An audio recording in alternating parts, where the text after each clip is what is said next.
Be a little different today.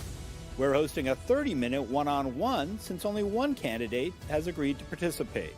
The incumbent, Eli Crane, has declined to join tonight's discussion.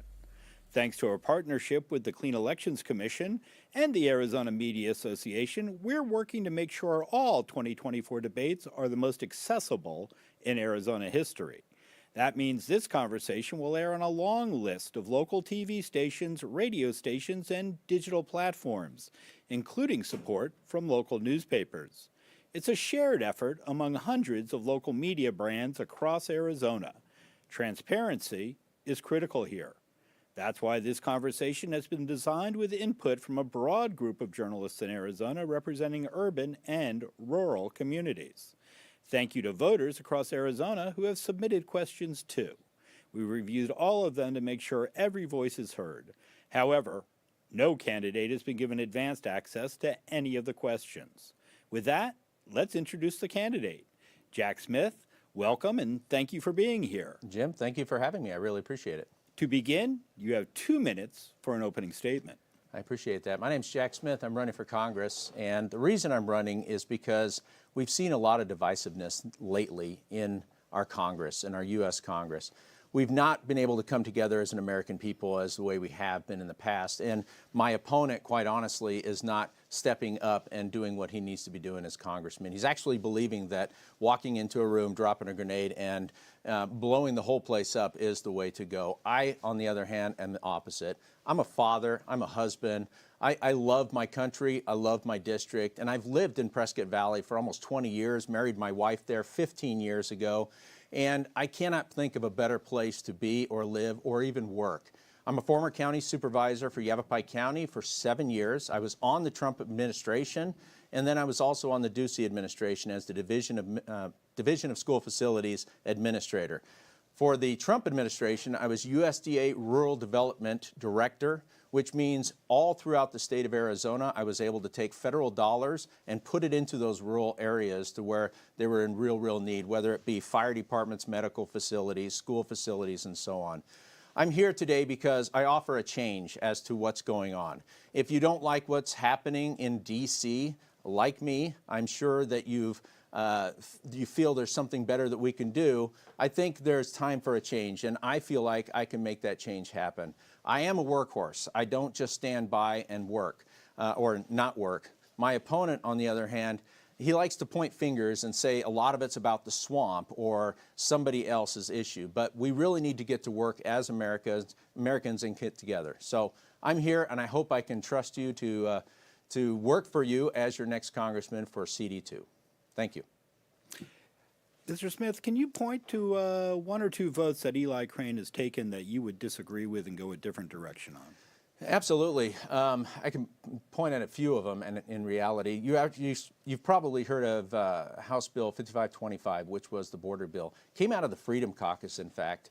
That bill was right off the bat required the Biden administration to actually finish the Trump wall.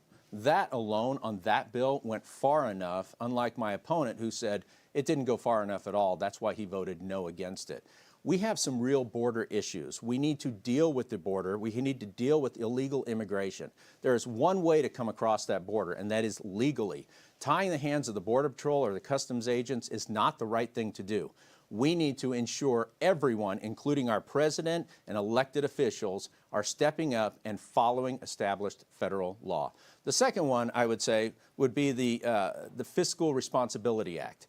Now, when you say you're a conservative, that means you're wanting to reduce spending. You want smaller governments. You want to be able to put responsibility back in the hands of local governments and people like that. So from my standpoint, the Fiscal Responsibility Act that Eli Crane voted against would have reduced by over $1 trillion across the board.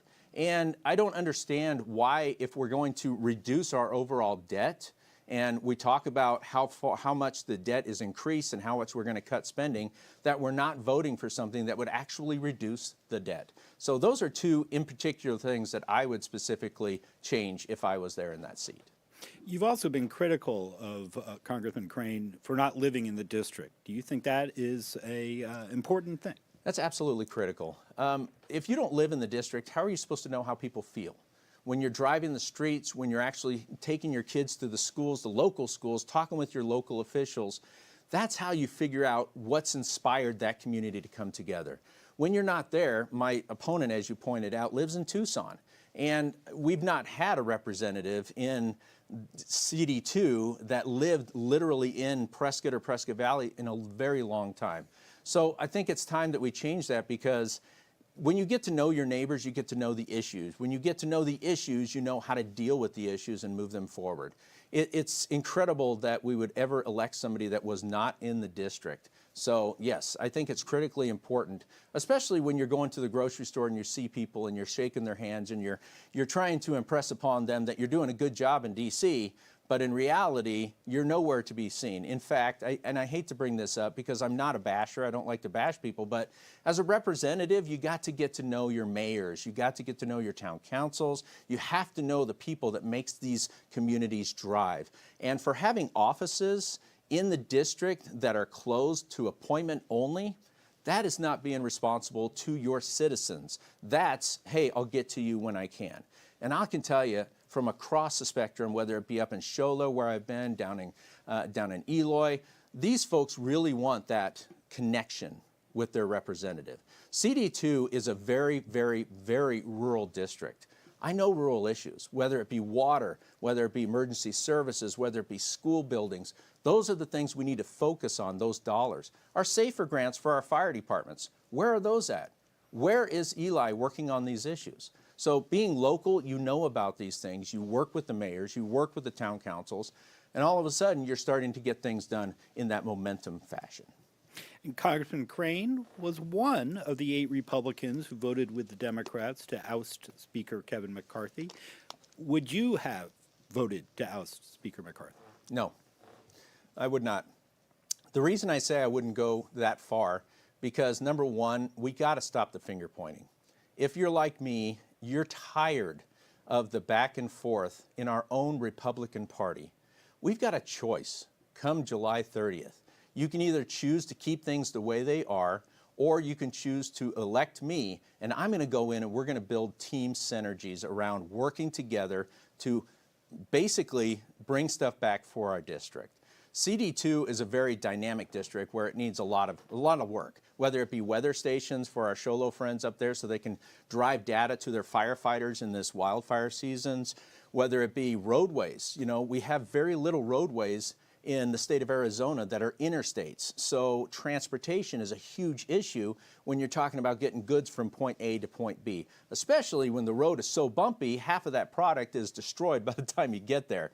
So we have a lot of issues that need to be solved by someone who is local. So that's how I feel. Now, the Crane campaign, as you know, has said that former Speaker McCarthy is behind your campaign, and they point to ads from the American Prosperity Alliance that are critical of Congressman Crane. Would you care to respond to those allegations? Absolutely. I'll be honest, because that's who I am. I don't know Kevin McCarthy. I'd actually like to meet him someday, and I hope I do. I will allow anybody who is a good conservative to support me, but unfortunately at this point, I've not met Kevin McCarthy. I'm not a part of his team at this point, but I will say that being a part of something that's greater than yourself is more important than anything else.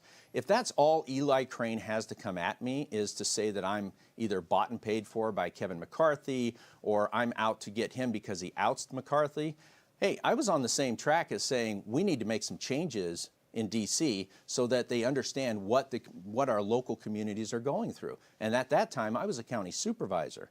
I believe I was a county supervisor. So those are the things, you know, if you want to just throw at me that I'm a McCarthy guy, that's great. I would happily join with Kevin McCarthy if he wants to join the team to help us get some reality back to our district. Are there areas where you think you could work with Democrats and the Biden administration? I think there are areas to where we as Americans need to come together and work together, absolutely. I've worked in bipartisan measures before, the distracted driving ordinance. I was told years ago when I brought that up here in the state of Arizona. The reality ends up being we had kids who take these cell phones, and I'm looking for my cell phone here, but we have kids that are actually growing up with these cell phones in their hands. And at the time, people didn't realize that when a child is looking at their cell phone and trying to drive an automobile, they don't mix. So in the time, if you're going 55 miles an hour and you look down to that one text, you've already gone a football length by the time you try to realize something's in front of you.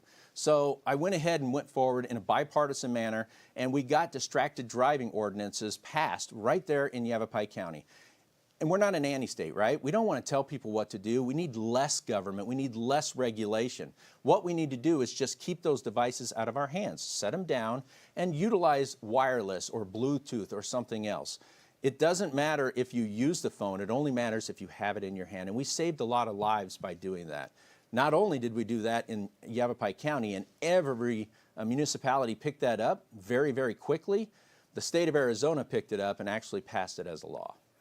Let me ask you about the Bipartisan Infrastructure Act that was passed in 2021 and signed into law by Joe Biden. Would you have voted in favor of that? I think infrastructure, and I would have to go back and review the bill very, very closely, but I think infrastructure is a key element to our transportation models. If we don't have bridges, if we don't have roads, if we don't have these infrastructures that are protecting you as you drive down the highways, as you're, motoring from one state to another, then it's an unsafe condition, and that's something that we have to deal with. The federal dollars, on the other hand, seem to be too far to the east, in my opinion.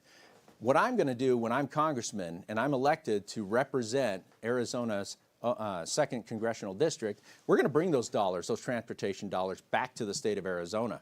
We're going to get some corridors going and some transportation going that makes it a lot safer. I mean, you go up onto the I-40 and all of a sudden it's brand new, it's a beautiful roadway. Less than a year, it's already falling apart because the amount of traffic and the weight of the traffic on that roadway. So infrastructure is very, very important, but we got to bring those dollars from the east over to the west a little more often. Let's shift gears over to the immigration topic. You mentioned earlier the wall on the border. Do you think we should have a wall along the entire U.S.-Mexico border? Absolutely. I've been with, like I said, I was on the Trump administration. We know how to roll up our sleeves and get to work and get things done.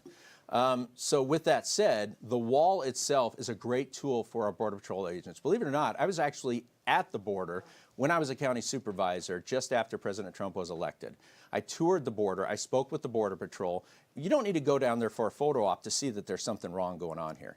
I not only did that, but I spoke with the people down there in San Luis and the various other towns in those areas that were built largely by USDA rural development dollars, and that's a whole nother deal with housing and everything else that I helped with. But you can tell that it actually affected them in a positive manner because they didn't have to worry about the amount of drugs. People don't understand, it's not just about illegal immigration, although that is a huge issue. It's about the drugs and the trafficking that's going on, human trafficking. For years, I've been trying to get it out there on social media that this is a huge issue. We're missing kids, we're missing people, what's happening to them? These are issues that I take very, very personal, and typically I'm out in front of it before it's happening because what you have to be a good representative is a good listener. And that's one thing that I appreciate about myself is the fact that rather than sit here and blab my mouth all day long, I would like to listen and see what every individual's issue is so that I can go back and address it. I guarantee you, when I'm elected, my offices will be open. The doors may be locked for security reasons, I get that, but people will be in those offices and you'll be able to even live stream me if I have a moment in the schedule, just like if you were in DC. Because when you're a representative, you represent the people, nothing else. I've had the corner office, I don't need it anymore. I wasn't actually going to run for this office in this go-around until I reached out personally to Eli Crane last October. I heard very little. Yes, we'll get together when I'm in the district. Well, unfortunately, he's not in the district very often, so I didn't hear from him. December, hey, Merry Christmas. Again, yeah, back at you. So if we're going to be serious about what we do, we need to have serious representation, and that I don't think we get from Eli Crane. Let's stay on the immigration topic, and there are roughly 580,000 people who were brought to the United States as children who are in the DACA program that keeps them from being prosecuted and removed from the country. Should these people be given a path to permanent legal status, or should they be deported to their country of origin? So this is a very bad topic to talk about because kids, number one, when you start involving kids in anything, it becomes very personal, especially to dads, especially to moms, especially to people in general. We don't want to see things happen to the kids. And I've heard a lot of rumors about the kids coming across, even with undocumented worker, or not undocumented workers, but folks that are bringing them across so that they can cross illegally as well. So I would say from that standpoint, I think we need to vet as to where their family is. It should have never gotten this far. There is no reason why federal law was circumvented by an executive order to open the border up. We should all be, regardless of your status. I started out as a forklift operator after I got out of the military. Okay, I loved the job. I loved working in the warehouse, and I worked myself up to management. I was able to do all these things because I had that path forward, and people are looking for that. They're looking for the light to come to the United States. And I get that, and that's personal, but there is a legal way to do it. Open borders, you don't have a country with open borders. So our kids we need to figure out who they really belong to. And as far as asylum here, I think they really need to go back where they came from with their families and come into this country legally. But asylum is separate from the DACA program. Yes. No one can get into the DACA program anymore. And they're not necessarily children anymore. They're people who came here as children. They could be in their 30s at this point. That specific group of people, do you think that now we have their names, we know who they are? Can we deport them, or should we allow them to stay in the country and find a legal pathway for that? Yeah, there is a legal way to come into this country. We need to follow the established law, period. So the folks in DACA, we can remove them? You'd Absolutely. like to see the DACA folks we need to removed. realize we are a nation of laws. Those laws have to be followed. Sometimes it hurts to say, you know, we have to deport certain people. We have to get back to our immigration status to where you come in here legally or you don't come in here at all. So to me, yes, we need to deport those people, because here's what happens when you have a lot of people coming into the country as we do. And we see this especially in rural environments where we already don't have a lot of emergency services or health centers and whatnot. All those resources are going along just fine, and then all of a sudden they start to stretch because of the amount of people that we're throwing into that system, okay? I've seen this with the health department, and it's federally subsidized. So the health departments get so overwhelmed, they actually have to close their doors at certain times during the day. Well, that's not helping at all, because now the ERs are starting to get flooded with certain, you know, maybe somebody's got a cold or somebody's got this and they need that medical attention. So there's reasons why we have these laws, and sometimes it doesn't feel fair, but we need to realize that once those resources are stretched so thin, whether it be law enforcement, emergency services or whatnot, we can't really be a nation, and we can't really look out for those if we can't even look out for ourselves. And the other groups of people who are here illegally, I mean, the folks crossing the border now and claiming asylum are here under legal, are here legally once they've been adjudicated. But there's many other people who are in, you know, millions of people in here illegally. Should we start rounding them up and removing them from the country in mass deportation? Absolutely.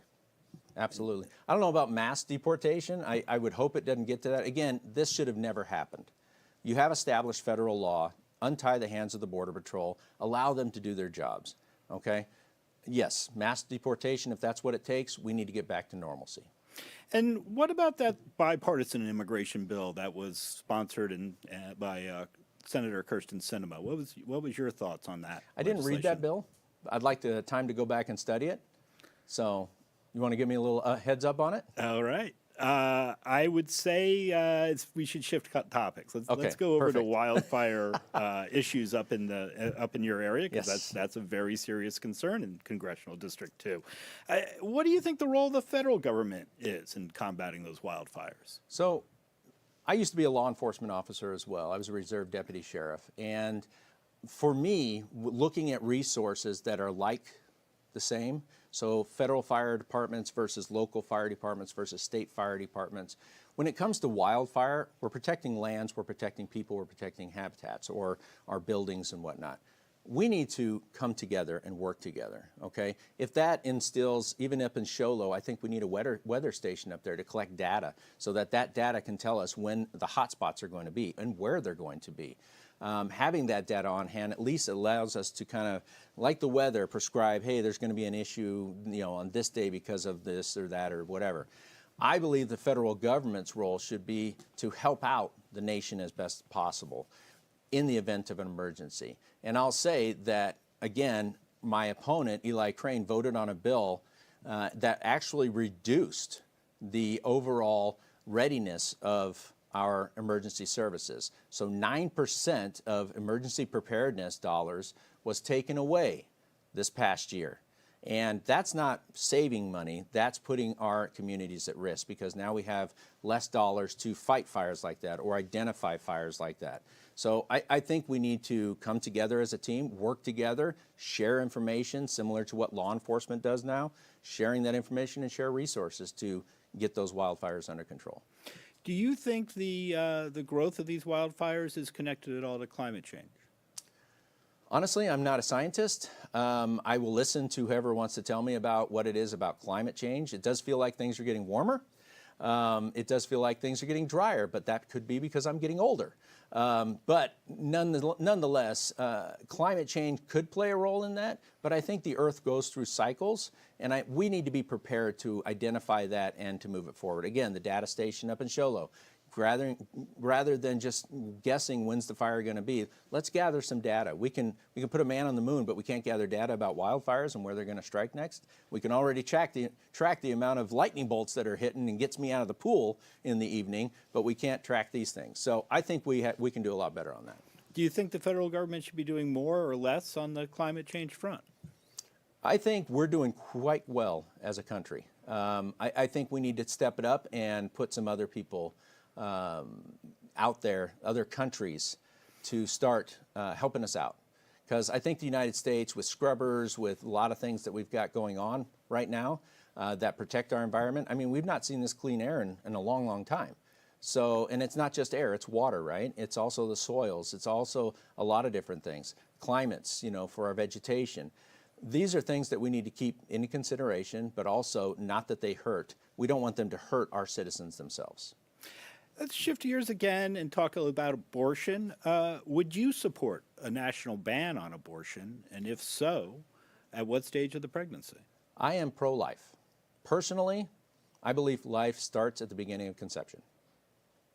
And so but there is the question of, should it be a state-by-state ban? Should it be a national ban? Where would you land on I think that? this is a state piece. I believe each state has the right. We pick our communities, right? We go into the communities that suit us the best, and that includes the laws for those cities, and that includes how things are ran and so on and so forth. So this in particular one, for me, it would never happen in my family. I don't believe in abortion, but I also don't believe that government has the federal government has the reach to be able to say yes or no to the state. State rights have to come into play at this point.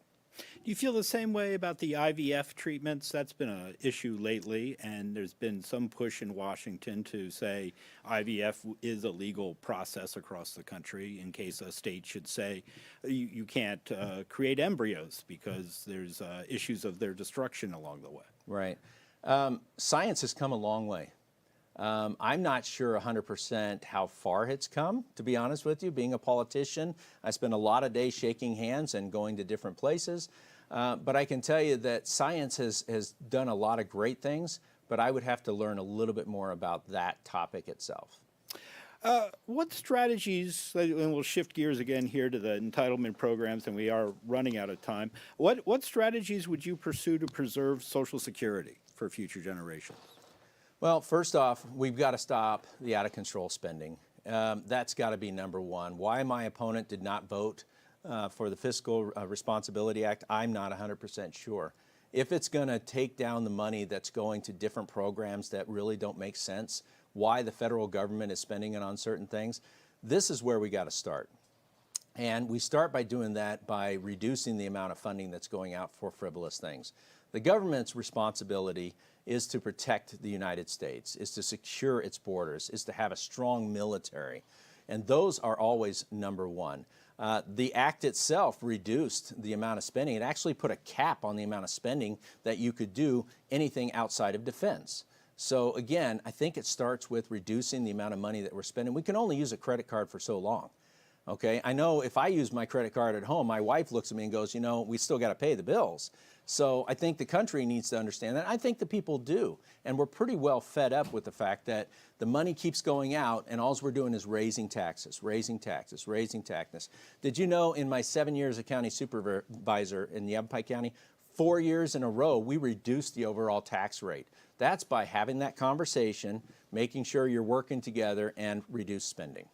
Well, we are almost out of time here. I think there are a lot of questions I would have liked to get to, but we didn't have time. But you have a chance here for a 1-minute closing statement. Awesome. Well, thank you so much for having this. I'm very disappointed that my opponent just neglected to want to be here. This was the only televised event that we're going to have in this race, and I think it's important that the American people get to see both sides of it. I'm not a perfect person. I don't pretend to be. I do like my family, and I want to see my kids grow up in a world that's a little bit better, and I think we're all in that same boat. So if you have an opportunity, go to my website. It's jacksmithforcongress.com. You can follow me on Facebook. You can follow me on Twitter. I'm not the attack guy, okay? I'm not going to point fingers. I'm not going to tell people how bad somebody else is. What I'm going to do is I'm going to work for you and the benefit of our district so that our kids can grow up in a stronger environment. They understand that people are there to support them because they see it through our politicians. Performance reflects leadership 110%, and for years I have built really good and strong work groups, and I intend to do that with the federal government. All right. Well, thank you very much. That is all the time we have for our one-on-one conversation with Jack Smith, Republican candidate for Congressional District 2. As a reminder, the Arizona primary election is on July 30th, and early voting starts July 3rd. All registered voters can participate in the primary, including independents. There are a lot of offices up for election this year, so we'll keep hosting debates throughout the November general election. Head to azmedia.org to see a list of every local media partner, plus upcoming debates, and where you can find them on TV, radio, and digital platforms. You can also see the full debate schedule, learn more about clean elections, and submit questions for future debates by heading to azcleanelections.gov. On behalf of our partners at Clean Elections, the Arizona Media Association, Reister and Bitfire Studios, thanks for watching.